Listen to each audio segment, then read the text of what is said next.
to you and Chris. I'd like to ask you guys a question and see if the Penguins, what would you do to, because looking at the game tonight, that power play looks so bad. What do you think they can do to improve on the power play? You only had 5 shots and went 0 for 5. Yeah. Thank you. Thank you, David. And Chris, I think the perimeter passing's got to stop. This is what these guys like to do. I would change personnel just for that reason alone. I would, if I were Mike Sullivan or Reardon, whoever's calling the shots here with this power play, I'd put Jeff Carter on it. If he's dressed, put him in front of the net. He's got to do something on this team. They're paying him a lot of money. I would also make sure they would get every puck to the net and then do stuff like that just for now to get things going. I would sub out at least one ultra-skilled player for a less skilled player. I know you brought up the Carter thing. I don't think that's a bad idea. I guess people snicker at that sometimes, but come on. Look what we're watching. I don't think anything should be off the table. They need to put guys on that power play that, quite honestly, just want to do the simple, dumb things sometimes out there, right? Sometimes the fans screaming, shoot, are actually correct. They do way too much on the perimeter. You watch really good power plays, which sometimes other teams have that involve really high-level talent at every position, but they just look like such a more cohesive group than the Penguins ever do. When Washington had their truly great power play with Ovechkin just bombing from the left circle, it looked like there was a defined idea of what everybody out there was trying to do. With the Penguins, the only defined idea is, hey, you think you can top this? I'm going to make the prettiest pass to set up a tap-in goal. Well, you're going to pass it to me? Too bad. I'm passing it to somebody else. They need to get way more shot-first mentalities on that power play, or it's going to continue like this, Bob. Totally agree. Lorraine in Monroeville. What's up, Lorraine? How are you? Hey, Tom, I'm good. How are you guys? Good, thanks.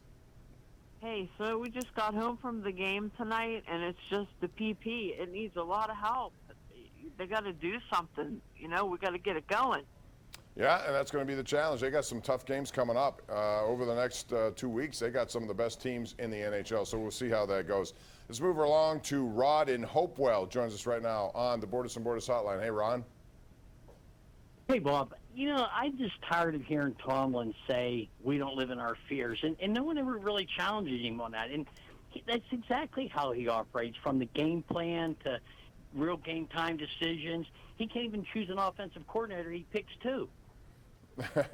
Well, I mean, at this point, they weren't going to go outside the organization, which leads to another conversation. But I do think this whole mentality about not making mistakes is, to a degree, living in your fears, Chris. You know, if you're a quarterback, the last thing you want on your mind, especially a young quarterback, is don't make a mistake. We haven't made one. And, okay, they haven't turned the ball over in 6 games, or at least interceptions in 6 games, but what do they have to show for, really? To me, offense, if you're an offensive coordinator, if you're players on offense, your job is to score points. Yeah, you're going to make mistakes along the way, but I'd rather have, you know, look, who was it the other day? C.J. Stroud. He had 3 interceptions. But his mentality afterwards, we're not going to stop throwing a ball. And then he hit a couple of deep balls also. So I'd rather have the emphasis be on scoring points.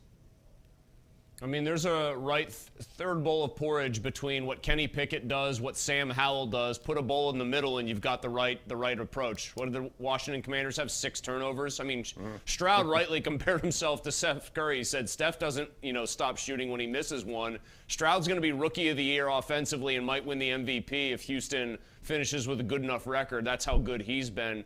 I have 2 major issues with Mike Tomlin's approach. And I do, like, people say, oh, why don't you people challenge him on live in your fears? It's just a silly, cliche that he uses. There's nothing you could say, hey, Mike, why'd you live in your fears there? But my big approach problems for him are this.